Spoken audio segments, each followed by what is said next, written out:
कामयाबी बहुत बड़ा सब्जेक्ट है। कामयाबी हर किसी के लिए एक नहीं है। अगर आप अब स्कूल, यूनिवर्सिटी, कॉलेजेस में अगर आपने नॉलेज नहीं लिया तो अगर आपने सेल्फ स्टडी से भी नॉलेज ले लिया है इट्स ओके, लोग बहुत कामयाब हो सकते हैं। बस अगर आप जॉब कर रहे हैं तो जॉब के भी साथ आपके पास एक जॉब आपके हाथ में होनी चाहिए, फिर आपका मालिक जो है वो आपको डराएगा नहीं।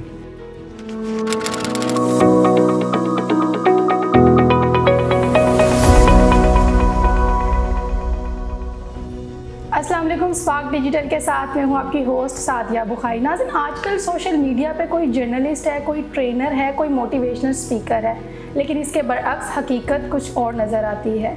मेरे साथ आज नामवर शख्सियत मौजूद हैं जिनके बारे में बताती चलूँ। हरफन मौला हैं, ट्रेनर हैं, ट्रैवलर हैं, मोटिवेशनल स्पीकर हैं, लोगों को डिप्रेशन से भी निकालते हैं, राइटर भी हैं।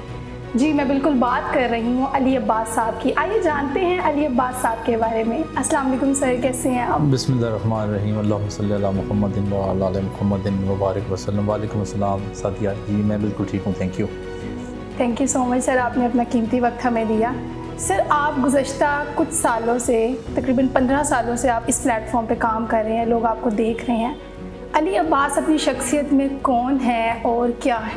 अच्छा, वैसे सादिया इत्तेफाक से मुझे पिछले ही हफ्ते डॉक्टर कमरुल हसन साहब हैं, वो पर्सनैलिटी साइंटिस्ट है, आप समझ लें आप उनको। अच्छा। उन्होंने 16 तरह की पर्सनैलिटीज़ निकाली हैं इंसान की। अच्छा। उन्होंने मेरे साथ एक दफ़ा मुलाकात भी हुई थी, वैसे उनकी तो 1-2 दफ़ा हुई।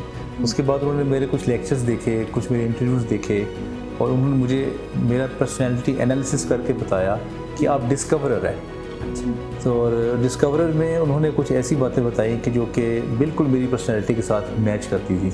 1-2 बातें थी जो मुझे उससे इत्तेफाक नहीं था, लेकिन बेशतर बातें जो थी उनकी वो मेरे बारे में बिल्कुल ठीक थी। अच्छा, वो कहते हैं कि ये डिस्कवरर जो लोग होते हैं ये बड़े प्रैक्टिकल होते हैं। अच्छा। ये इमोशनल नहीं होते और ये इमोशनल इंगेजमेंट के साथ किसी के साथ इन्वॉल्व नहीं रहते। अच्छा। हाँ, अगर इनका कोई बेनिफिट हो या कोई ऑब्जेक्टिव अचीव हो रहा हो तभी ये किसी के साथ रिलेशन बनाते हैं। अच्छा। और हर वक्त अपने काम के बारे में ज़्यादा सोचते हैं, सेल्फ सेंटर्ड पर्सनैलिटी होते हैं। अच्छा। और हर वक्त कुछ ना कुछ नया करने की उमंग होती है इनके अंदर, कोई नया काम करने की, कोई नई चीज़ को डिस्कवर करना। अगर किसी पर्सनैलिटी को देखा है तो उस पर्सनैलिटी को डिस्कवर करना शुरू कर देते हैं। अगर कोई किताब देखी है तो किताब के अंदर मज़ीद डेप्थ में जाना। सर, कामयाबी का राज क्या है, कैसे हासिल की जा सकती है कामयाबी? अच्छा साथिया, कामयाबी बहुत बड़ा सब्जेक्ट है। कामयाबी हर किसी के लिए एक नहीं है।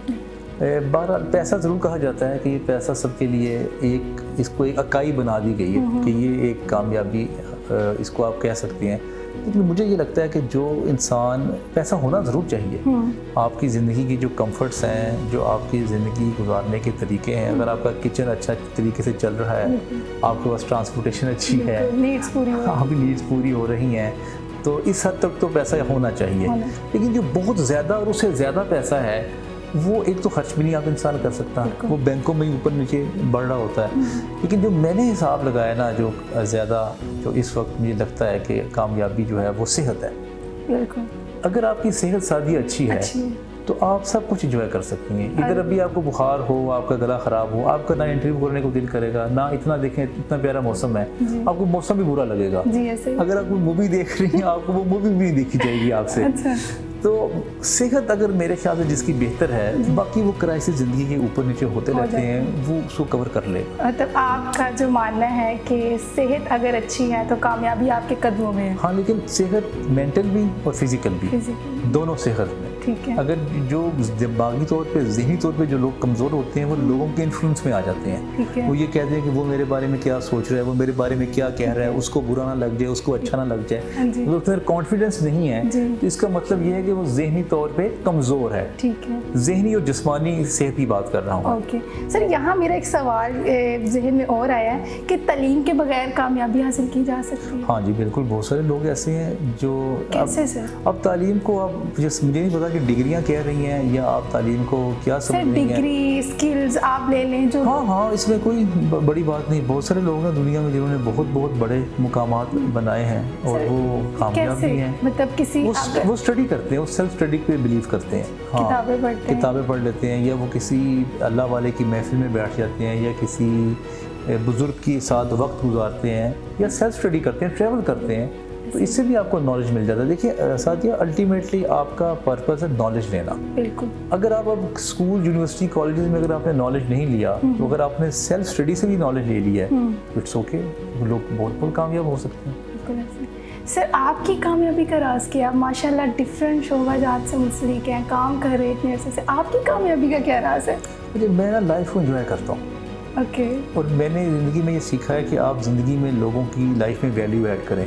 इसलिए नहीं कि मैं अच्छा इंसान हूँ या नेक हूँ, अच्छा। इसलिए नहीं, क्योंकि मैंने लॉ ऑफ अट्रैक्शन और लॉ ऑफ नेचर को स्टडी किया है। जब आप किसी की ज़िंदगी में वैल्यू ऐड करते हैं तो घूम फिर के वो वैल्यू आपके पास आ जाती है। अच्छा, हो सकता है उससे ना आए, ये हम गलती ज़रूर करते हैं, क्योंकि जब हम किसी की ज़िंदगी में वैल्यू ऐड करते हैं तो आप एक्सपेक्टेशन उसके साथ लगा लेते हैं। एक्सपेक्टेशन लगाने छोड़ दें, आपको खुदा उसका रिवॉर्ड या कुदरत रिवॉर्ड कह लें आप, उसको कहीं ना कहीं से आपको रिवॉर्ड मिल जाएगा। और दूसरा, मैं ना बड़ा गुड लिसनर हूँ।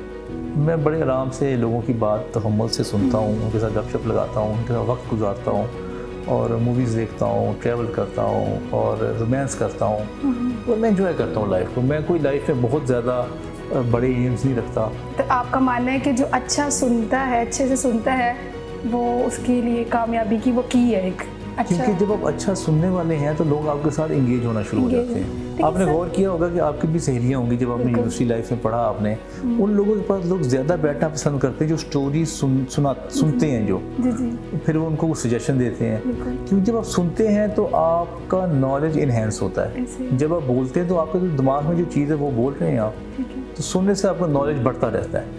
तो सर, ये जो उम्मीदें लगा लेते हैं जिनसे सुनते हैं, फिर वो टाइम वो वक्त नहीं बनता और वो वैल्यू नहीं मिलती, फिर वो डिसहार्ट होते हैं, फिर वो कहते हैं कि यार साइड पर हो जो, ये क्या क्यों हो रहा है आजकल? अल्टरनेटिव शादी, अगर ज़िंदगी में आपके पास अल्टरनेटिव है तो आपको दुनिया में कोई शिकस्त नहीं दे सकता। ओके। अगर कोई मसलन जो आपको टाइम नहीं देता तो आपके पास और ऑप्शन होनी चाहिए, और ये हर शोबे में होनी चाहिए।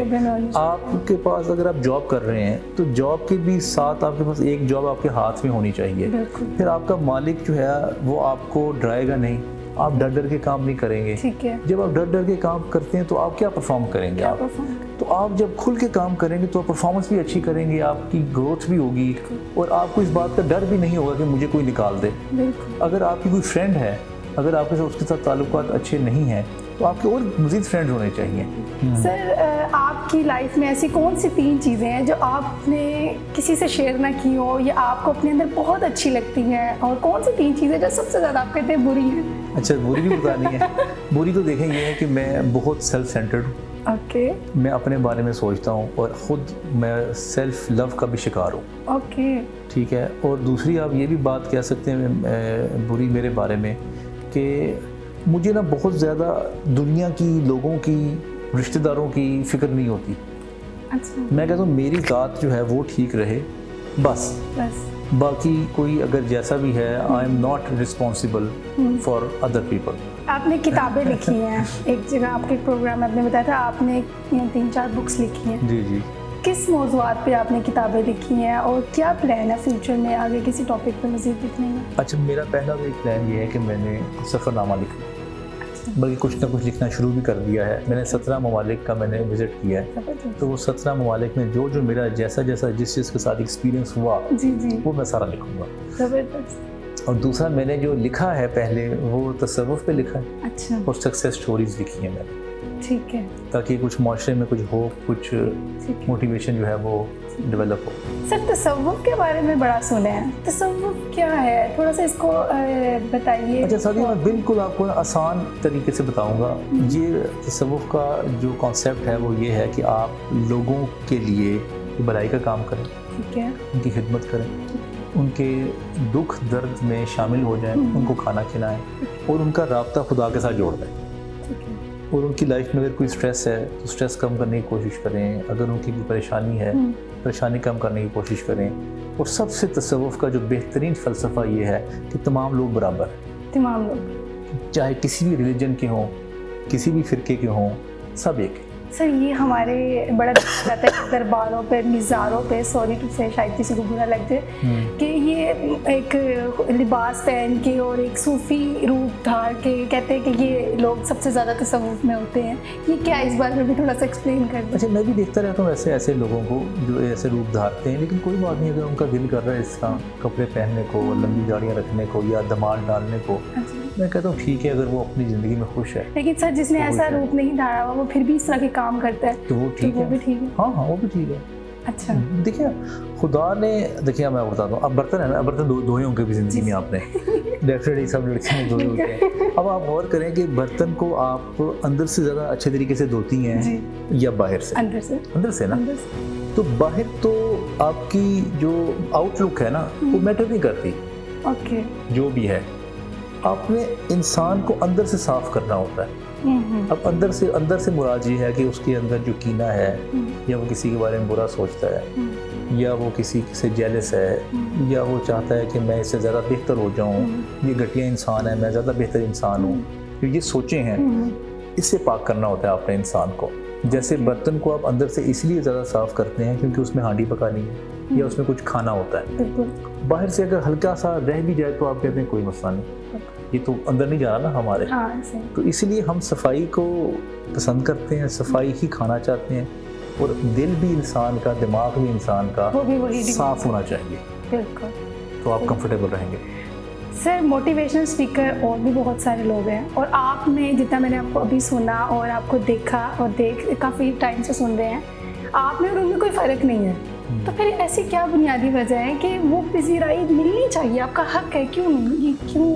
अच्छा, ये तो मैं इसका क्या कह सकता हूँ, ये तो मेरे ख्याल से खुदा का बांट है। वैसे तो मुझे लगता है कि जितनी पजीराई मुझे मिली हुई है मेरा उतना नॉलेज नहीं है जितना मुझे पजीराई मिली हुई है, तो मैं तो बड़ा खुश हूँ और मैं तो बड़ा कंफर्टेबल हूँ। I am very happy with this status also. ज़बरदस्त, ये भी एक बड़ा अच्छा है कि आप हर हाल में अल्लाह ताला का शुक्र अदा करते हैं। शुक्रगुजारी बहुत ज़रूरी है। हाँ, वैसे भी देखिए ना, मैंने ये नोट किया है कि अगर आपके पास लेट्स सपोज 1000 फ़ैन हैं या लाख फ़ैन है या करोड़ फ़ैन है, तो आपको it's just a number. Depend ये करता है कि जो आपके साथ लोग ताल्लुक़ में हैं उनके साथ आपका रिलेशन कैसा है और वो आपके बारे में क्या राय रखते हैं। मेरे लिए ये ज़्यादा इम्पोर्टेंट बात है। सर हमारी यूथ जो है आजकल उलझन, डिप्रेशन का बेहद शिकार है। आप कोई ऐसी 5 टिप्स बताएं हमारी यूथ को जो आपने खुद भी सीखी और आपको लगता है कि ये उनके लिए बेहतरीन है। मैंने ये देखा है कि हमारे माशरे में ना सुनाया बहुत जाता है, जैसे अखबारात में पढ़ते हैं आप कि वन साइड आपकी इन्फॉर्मेशन मिल रही है, टीवी में आपको सुनते हैं, मुख्तलिफ टीवी प्रोग्राम 6-7 मजहबी चैनल्स हैं वो भी आपको सुना रहे हैं। फिर आप जब मजहबी किसी भी तकरीरों में चले जाएं वो भी आपको सुनाते हैं, किसी मजलिस में चले जाएं वो भी सुनाते हैं, किसी आप सियासी जलसे में चले जाएं वो भी सुनाते हैं। इतना सुनाया गया इस कौम को सुन कर दिया गया, सुना के। हमारे पास कोई ऐसा प्लेटफॉर्म नहीं है जहाँ पे हम गुफ्तो शनीद कर सकें, अपने आइडियाज़ हम शेयर कर सकें किसी के साथ। इसलिए मैंने एक प्लान किया है वैसे कि एक ऐसा इदारा होना चाहिए जिसका नाम आओ बात करें हो। अच्छा, उसमें ऐसा है कि एक हॉल हो और हॉल के लेफ़्ट राइट पे ना 6 कमरे हों। ठीक है। एक पे लिखा हो फिलॉसफी, ठीक है, एक पे लिखा हो हिस्ट्री, ठीक है, एक पे लिखा हो आर्ट एंड कल्चर, ठीक है, एंड मूवीज़, इस तरफ लिखा हो ह्यूमन रिसोर्स डेवलपमेंट, दूसरे में लिखा हो ट्रैवलिंग एंड टूरिज़म, और तीसरे पे लिखा हो साइकोलॉजी या आप उसको समझ लें मिस्टिसिज्म कह दें आप। अच्छा, अब ये 6 बिजनेस आइडिया, सॉरी छठे में बिजनेस आइडिया जो बिजनेस लोग करना चाहते हैं। अब ये 6 कमरे होने चाहिए जिसमें छोटी टेबल हो और उसमें आपके 10 लोग बैठते हों। अच्छा, वहाँ पे आप जैसे ही उस हॉल में एंटर हों आप देखेंगे मेरा इंटरेस्ट वाला एरिया कौन सा है। ठीक है, आपने देखा ये मेरे 6 में से ये मेरा इंटरेस्ट है, आप उसमें जाते हैं और वहाँ पे लोग पहले से ही मौजूद होंगे। आप अपना इंट्रोडक्शन करवाएं, आपस में गपशप लगाएं, आपकी नेटवर्किंग भी होगी, आपका कथारसिस भी होगा और आपके आइडियाज़ भी शेयर होंगे। जैसे आप भी अभी ही आप कह रही थी इंटरव्यू से पहले कि मैं चाहती हूँ कि मैं कुछ ऐसे लोगों से मुलाकात करूँ जिससे मेरा नॉलेज इनहेंस हो। सर लास्ट में हमारी यूथ को क्या मैसेज देना चाहेंगे? जो लोग अपने मकासद को नहीं जानते हैं और बेरारवी का भी शिकार है और जो जैसा कहता है उस पे चल पड़ते हैं, हमारी यूथ को क्या इस हवाले से मैसेज देना चाहेंगे? अपने एम को कैसे वो समझें, क्या किस तरीके से फॉलो करें? वो एक तो सबसे पहले इल्मी शख्सियात को सुने, अपना नॉलेज बढ़ाने की कोशिश करें, ठीक है, और फिर किसी एक के साथ अटैच हो जाए। सर फिर आप मुझे बताएं कि आप मुझे कब दावत दे रहे हैं, मैं आपकी शागिर्दी में कब आऊँ? आप तो आ गई हैं। बस मुझे बड़ी खुशी होगी सर, मैं आपसे बहुत कुछ सीखूँ। आप बड़ी कमाल की पर्सन। हाँ सीखें जी, मैं तो इसीलिए बैठा हूँ यहाँ पे। मैं सीखना चाहती भी हूँ ताकि मेरी खुद की भी मज़ीद ग्रूमिंग हो और मज़ीद मैं कुछ नया करूँ और कुछ नया सीखूँ। देखिए आप देखिए, अब एंकर है ना जी सर, आपके पास ज़िंदगी में 5 एंकर आपने पाकिस्तान के पकड़ लेने, ठीक है, जो टॉप के हैं, ठीक है, और 5 आपने पकड़ लेने दुनिया के, ठीक है, जो टॉप के हैं, ठीक है। वो आप उनको देखें, ठीक है, और फिर आप उनको चाट जाएं। ओके, उनको इतना देखें, आप इतना देखें कि आपको फिर सब कुछ समझ आ जाए